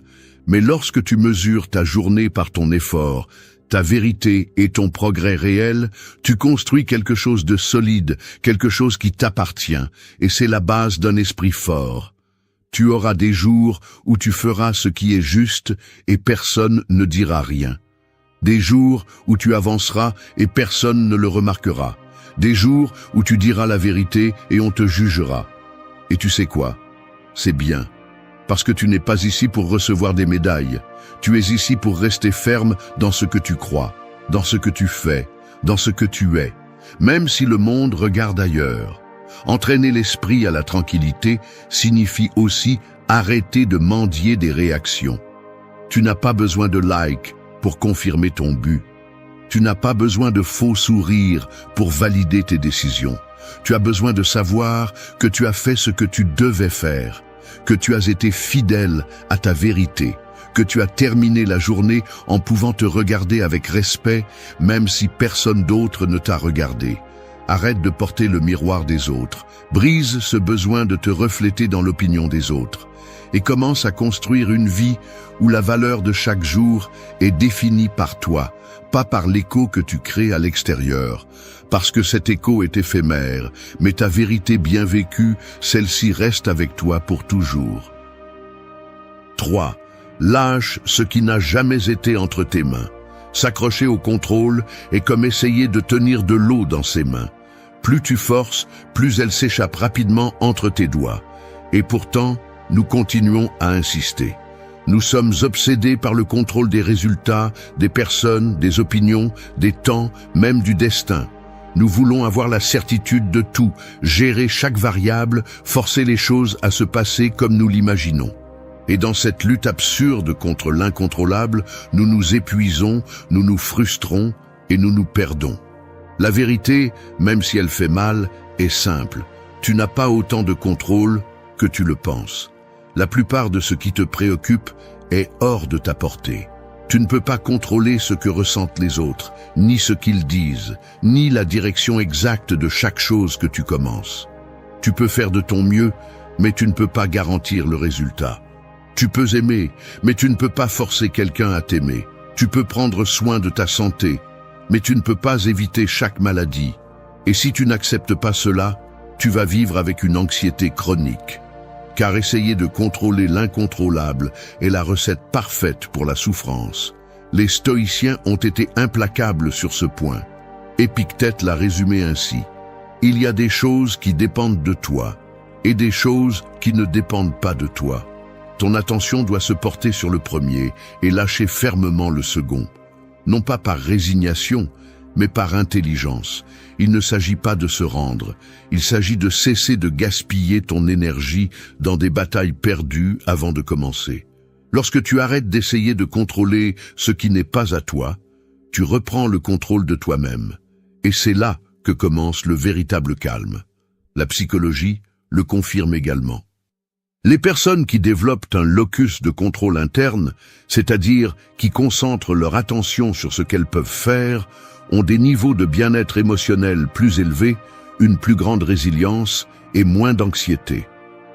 En revanche, ceux qui sont pris au piège dans l'illusion de contrôler l'extérieur deviennent dépendants, volatiles, fragiles face à tout changement inattendu.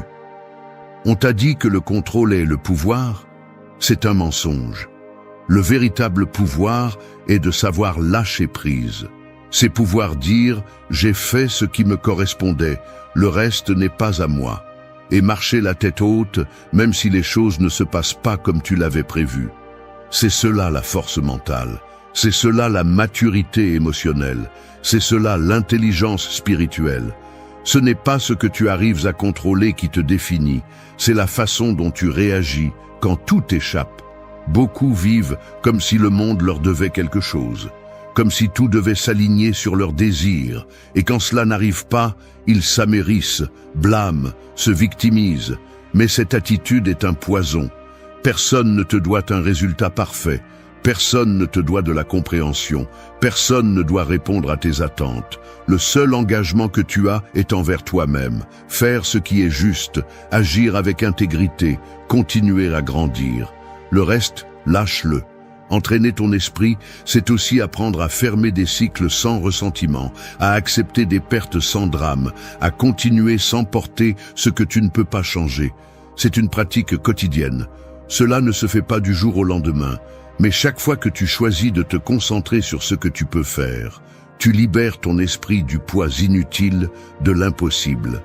Lâche. Non pas par faiblesse, mais par sagesse. Non pas par fatigue, mais par clarté.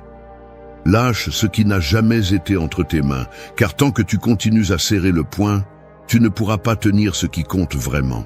Le calme n'arrive pas quand tu contrôles tout, il arrive quand tu décides que tu n'as pas besoin de le faire. Et là, juste là, c'est quand tu deviens vraiment libre. 4. Deviens l'œil du cyclone. Au milieu d'un cyclone, il y a un point précis où tout est calme. Il n'y a pas de vent, pas de bruit, pas de chaos. Cet endroit s'appelle l'œil du cyclone. Et bien que tout autour tourne avec fureur, ce centre reste ferme, serein, intact. Ce n'est pas parce que le chaos n'existe pas. C'est parce qu'à l'intérieur de cet espace, il y a une force silencieuse qui ne se laisse pas emporter. Devenir l'œil du cyclone ne signifie pas ignorer le chaos. Cela signifie devenir plus fort que lui. C'est ainsi que tu devrais entraîner ton esprit. Non pas pour échapper au monde, mais pour rester calme à l'intérieur de lui. Parce que le chaos ne va pas disparaître. Les problèmes vont arriver. Les pertes vont faire mal. Les critiques, les trahisons, les injustices, tout cela fait partie du chemin. Mais si tu réagis à chaque tempête avec désespoir, tu te perds dedans. Et si tu laisses le bruit extérieur envahir ta paix intérieure, alors tu ne vis plus, tu survis en état d'alerte constante. Les stoïciens disaient que ce n'est pas ce qui t'arrive qui t'affecte, mais ce que tu fais avec ce qui t'arrive. C'est la clé. Les émotions viennent, mais tu décides si elles t'emportent ou si tu les observes sans les laisser prendre le contrôle. L'esprit calme n'est pas celui qui ne ressent rien, c'est celui qui ressent et agit quand même avec clarté. Et cela ne se réalise pas avec de belles phrases, cela se réalise avec une pratique quotidienne, une auto-réflexion constante, une discipline interne. La psychologie moderne parle du concept de régulation émotionnelle. La capacité d'identifier ce que tu ressens, de le nommer et de ne pas agir immédiatement. C'est l'opposé de la réactivité. C'est la capacité de rester en contrôle, même quand tout semble perdu. Et cela ne signifie pas réprimer, cela signifie traiter. Ce n'est pas nier la tempête, c'est construire un refuge en toi qui ne se brise pas au premier coup. Tu dois arrêter de dépendre de l'ordre des choses pour te sentir bien. Parce que si ton calme dépend de l'environnement, tu es perdu. Tu vas t'effondrer chaque fois que le monde devient hostile. Chaque fois que quelqu'un te traite mal, chaque fois que quelque chose ne se passe pas comme tu l'espérais. Entraîner ton esprit, c'est te préparer pour ces moments, pour que quand ils arrivent, ils ne te sortent pas de ton centre, pour que tu puisses regarder le chaos dans les yeux et rester ferme. Et non, ce n'est pas facile. Tu vas échouer de nombreuses fois, tu vas exploser, tu vas réagir, tu vas perdre patience. Mais chaque fois que tu prends conscience de cela et que tu choisis de répondre avec calme au lieu d'impulsion, tu renforces ce centre. Tu construis ton propre œil du cyclone. Et petit à petit, tu vas remarquer que tu n'as plus besoin que tout soit parfait pour te sentir bien, que tu peux traverser le chaos sans qu'il te brise de l'intérieur. Être l'œil du cyclone, c'est être inébranlable. Non pas parce que rien ne t'affecte, mais parce que rien ne te domine. C'est agir avec clarté quand les autres sont aveuglés par la colère. C'est garder le cap quand tout bouge. C'est penser avec précision quand le monde ne fait que crier. Il ne s'agit pas de paraître fort, il s'agit de l'être, de l'intérieur. Et si tu t'entraînes tous les jours, tu découvriras que le calme, le vrai calme, n'est pas quelque chose que l'on trouve, c'est quelque chose que l'on construit. 5. Entraîne ta tranquillité avant d'en avoir besoin. Attendre que le chaos arrive pour chercher la tranquillité est comme essayer de construire un parachute alors que tu es déjà en train de tomber. Il est trop tard, c'est désespéré. Et il est fort probable que tu t'écrases. C'est ainsi que la plupart des gens vivent. Ils n'entraînent pas leur esprit, ne renforcent pas leur tempérament, ne se préparent pas au coup. Ils ne réagissent que lorsque le problème est déjà là. Mais quand la crise arrive, si tu n'as pas d'outils internes, la seule chose que tu peux faire est de couler. La tranquillité n'est pas quelque chose qui apparaît miraculeusement quand tu en as le plus besoin. C'est une compétence. C'est un réflexe entraîné. Et si tu ne la cultives pas avant, tu ne l'auras pas quand tout s'effondrera. C'est pourquoi il est si important de la pratiquer pendant les jours tranquilles. Parce que c'est là que se forme le muscle mental. Il ne s'agit pas de vivre comme un moine enfermé, mais d'utiliser la vie quotidienne comme une salle de sport émotionnelle. Chaque petit problème, chaque attente, chaque conversation inconfortable est une opportunité pour entraîner ta capacité à rester serein. Les stoïciens pratiquaient cela constamment. Ils s'exposaient volontairement à l'inconfort. Ils dormaient sur le sol, jeûnaient, s'imaginaient tout perdre, non pas par masochisme, mais par force mentale. Parce qu'ils savaient que s'ils pouvaient maintenir leur paix, même dans la pénurie, dans l'incertitude ou dans la critique, alors quand la vie les mettrait à l'épreuve, ils seraient déjà prêts. Et c'est ce dont tu as aussi besoin. Un entraînement silencieux, constant, interne. De la psychologie, nous savons que le système nerveux apprend par répétition. Si tu entraînes ta réponse aux stimuli stressants, peu à peu ton corps et ton esprit cesseront de réagir avec panique.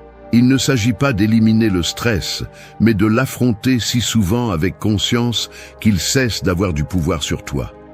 Et cela se fait par de petits actes quotidiens. Respirer avant de parler, t'arrêter avant de réagir, observer avant de supposer. Tu ne peux pas compter sur ta version faible pour des moments forts. Tu dois construire chaque jour une version de toi qui sait rester ferme quand tout vacille. Et cela n'arrive qu'avec la pratique. Tu ne t'entraînes pas seulement quand tu es au sol, tu t'entraînes pour éviter d'y arriver.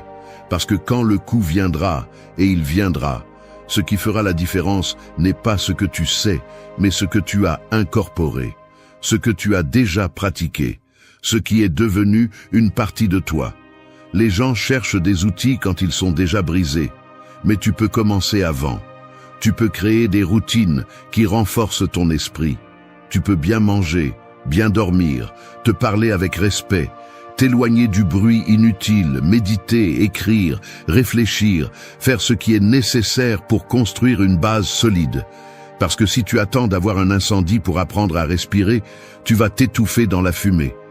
Entraîner la tranquillité avant d'en avoir besoin, c'est te préparer comme un guerrier en temps de paix. C'est assumer que la vie ne va pas s'adoucir pour toi, que le monde va continuer à être chaotique, mais que tu peux changer. Tu peux devenir plus fort, plus clair, plus conscient. Et cela ne signifie pas que tu ne ressentiras jamais de peur ou de colère. Cela signifie que tu ne vas pas agir à partir de là, que tu auras le pouvoir de choisir comment répondre. N'attends pas que tout explose pour commencer à prendre soin de ton esprit. Commence maintenant, parce que quand tu en auras le plus besoin, tu n'auras pas le temps d'apprendre. Tu agiras avec ce que tu as déjà construit. Et si tu as entraîné ta tranquillité, alors tu pourras te tenir au milieu du feu sans te brûler de l'intérieur. 6. Protège ton énergie comme si c'était de l'or. Ton énergie est comme un dépôt d'or que tu portes en toi. On ne le voit pas, il ne fait pas de bruit, il ne brille pas de l'extérieur, mais il soutient tout ce que tu fais. Chaque pensée, chaque décision, chaque action, chaque réaction, tout dépend de la quantité d'énergie mentale et émotionnelle que tu as à ta disposition. Et pourtant, la plupart des gens la donnent comme si elle ne valait rien. Ils la gaspillent dans des discussions inutiles, des soucis imaginaires, des réseaux sociaux sans but, des personnes qui ne font que soustraire. Et quand vient le moment de faire face à quelque chose d'important, ils sont vides, sans concentration, sans force, sans clarté. Tu dois comprendre ceci une fois pour toutes. Tu ne peux pas être là pour tout et pour tout le monde.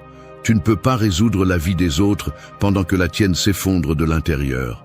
Tu ne peux pas laisser n'importe quoi te sortir de ton centre. Protéger ton énergie n'est pas de l'égoïsme, c'est de l'intelligence. C'est savoir que tu ne peux pas donner le meilleur de toi si tu es épuisé. C'est reconnaître que ta paix mentale est une ressource limitée, qui doit être gérée avec la même sérieux que tu gérerais ton argent ou ta santé. Les stoïciens parlaient du cercle de contrôle, de se concentrer uniquement sur ce qui dépend de toi et de lâcher prise sur le reste. Mais ils enseignaient aussi quelque chose de plus profond, que nous devons prendre soin de notre esprit comme nous prenons soin de notre corps. Ne pas laisser n'importe quoi entrer, ne pas nous exposer à des stimuli destructeurs, ne pas ouvrir la porte au chaos inutile, parce que chaque fois que tu le fais, tu donnes une partie de ton énergie, et souvent, tu ne récupères pas ce que tu as perdu. De la psychologie, nous savons que l'attention est l'une des ressources les plus précieuses de l'être humain. Ce sur quoi tu te concentres s'étend. Et si tu vis en te concentrant sur ce qui t'épuise, sur ce que tu ne peux pas changer, sur ce qui n'ajoute rien, tu finis par affaiblir ton système nerveux, perdre ta clarté mentale, tomber dans des cycles d'anxiété et d'épuisement. Ce n'est pas seulement une question de fatigue physique, c'est que ton esprit n'a plus de place pour rien d'autre. Tu dois devenir radical à ce sujet, apprendre à dire non, apprendre à poser des limites, apprendre à choisir avec qui tu parles, dans quoi tu investis ton temps, ce que tu consommes, ce que tu tolères. Tout ne mérite pas ta réponse, tout ne mérite pas ta présence, tout ne mérite pas une explication. Parfois, la plus grande preuve de force n'est pas de faire face à tout, mais d'ignorer ce qui ne mérite pas ton énergie. Et oui, au début, cela peut sembler étrange, peut-être même coupable, parce que nous sommes conditionnés à plaire, à répondre, à être toujours disponibles. Mais cette mentalité est un poison pour ta stabilité. Personne d'autre ne va protéger ton énergie pour toi. C'est ton travail. Si tu ne le fais pas, tu finiras épuisé, confus, émotionnellement exposé, réagissant à partir de la colère, de la fatigue ou de la frustration. Entraîner ton esprit, c'est aussi filtrer ton monde, choisir tes batailles, choisir ton environnement, choisir dans quoi tu investis ton attention chaque jour. Parce que ce qui nourrit ton esprit façonne ta réalité. Et si tu n'es pas prudent avec cela, tu vas vivre épuisé sans savoir pourquoi, sans te rendre compte que tu as passé des années à dépenser ton or interne dans des choses qui ne valent rien. Protéger ton énergie est un acte de respect de soi. C'est déclarer que ta paix n'est pas à vendre, que ton calme est une priorité, que ton esprit n'est pas une poubelle où n'importe qui peut venir jeter ses problèmes. C'est tracer une ligne et la maintenir, non pas parce que tu es dur, mais parce que tu es conscient. Parce que tu sais que si tu ne prends pas soin de toi, personne d'autre ne le fera. 7. Affine ton regard pour voir ce que tu as déjà. Vivre sans gratitude, c'est comme marcher dans un jardin plein d'arbres fruitiers, les yeux bandés, trébucher sur les racines, se plaindre de la faim et blâmer le monde pour ce qui te manque. Pendant ce temps, l'abondance est là, à portée de main, mais ton regard est obscurci par la comparaison, par l'insatisfaction constante, par cette obsession d'atteindre toujours plus avant de pouvoir apprécier ce que tu as déjà. Et cette cécité émotionnelle te vole la paix, te déconnecte de la vie et te transforme en quelqu'un qui n'est jamais chez lui, bien que tout ce dont il a besoin soit déjà en lui. Le calme, le vrai calme, commence lorsque tu affines ton regard. Non pas le regard superficiel qui ne voit que ce qui manque, mais cette vision plus profonde qui reconnaît ce qui est déjà là. Parce que souvent tu n'as pas besoin de plus, tu as besoin de voir mieux. Tu as besoin d'entraîner ton esprit à identifier ce qui fonctionne, ce qui ajoute, ce qui te soutient jour après jour, même si cela ne brille pas. Parce que si tu ne le fais pas, tu vas vivre dans un état de manque permanent, même au milieu de l'abondance. Les stoïciens avaient une pratique quotidienne qui consistait à réfléchir à ce qu'ils pourraient perdre. non pas comme une punition, mais comme un exercice de clarté. Parce que lorsque tu assumes la possibilité réelle que quelque chose disparaisse, tu apprends à l'apprécier pendant qu'il est là. Cette conscience éveille la gratitude, et la gratitude est une ancre au milieu du chaos. Ce n'est pas une pensée positive superficielle, c'est une approche mentale qui te recentre, qui te ramène au présent, qui te rappelle que tu es vivant, que tu peux encore agir, que tu peux encore être reconnaissant, même au milieu de la difficulté. Depuis la psychologie, nous le savons aussi, la gratitude soutenue dans le temps change le cerveau. Elle active des régions associées au bien-être, réduit le stress, améliore le sommeil, renforce la résilience. Ce n'est pas de la magie, c'est de la neuroscience. Le problème est que nous sommes entraînés à voir ce qui manque, pas ce qui est là. Et comme toute habitude mentale, cela peut changer, mais cela demande de la discipline. Cela demande de t'arrêter chaque jour et de te poser une question simple mais puissante. Qu'est-ce que j'ai aujourd'hui? Être reconnaissant ne signifie pas se contenter. Cela ne signifie pas renoncer à grandir ou à aspirer à plus. Cela signifie reconnaître la valeur de ce qui fait déjà partie de ta vie. Ta santé, ton esprit, ta capacité à apprendre, tes liens véritables, ta liberté de choisir. Tout cela compte, tout cela a de la valeur. Et si tu ne le vois pas, si tu ne le prends pas soin, tu vas le perdre sans jamais en avoir profité. Parce que personne ne valorise ce qu'il n'a jamais appris à regarder attentivement. Affine ton regard, observe sans jugement, sans hâte, sans comparaison. Arrête de regarder ce que les autres ont, ce que les autres accomplissent, ce que les autres montrent. Tu n'es pas ici pour concourir, tu es ici pour vivre avec présence, avec force, avec conscience. Et tu n'y arriveras pas si ton esprit te dit toujours qu'il manque quelque chose. Il ne manque pas grand-chose, il manque à voir, il manque à reconnaître, il manque à se connecter avec ce qui est déjà avec toi. Entraîner l'esprit, c'est aussi apprendre à regarder en profondeur, parce que dans ce regard entraîné naît le calme. Tu ne cours plus, tu ne compares plus, tu ne mendies plus quelque chose que tu as peut-être toujours eu. Tu vois clairement, tu vis avec gratitude. Et à partir de là, de cette base solide, tu peux construire n'importe quoi. 8. Réponds seulement aux guerres qui forgent ton caractère. Imagine-toi entrant sur un champ de bataille, à chaque bruit que tu entends, chaque ombre qui bouge, chaque mot qui te dérange. Tu dépenses de l'énergie, tu prépares ta défense, tu te lances dans le combat encore et encore, sans stratégie, sans but. À la fin de la journée, tu es épuisé, blessé, confus, et le pire, c'est que la plupart de ces guerres ne valaient rien. Ce n'étaient que des distractions déguisées en menaces.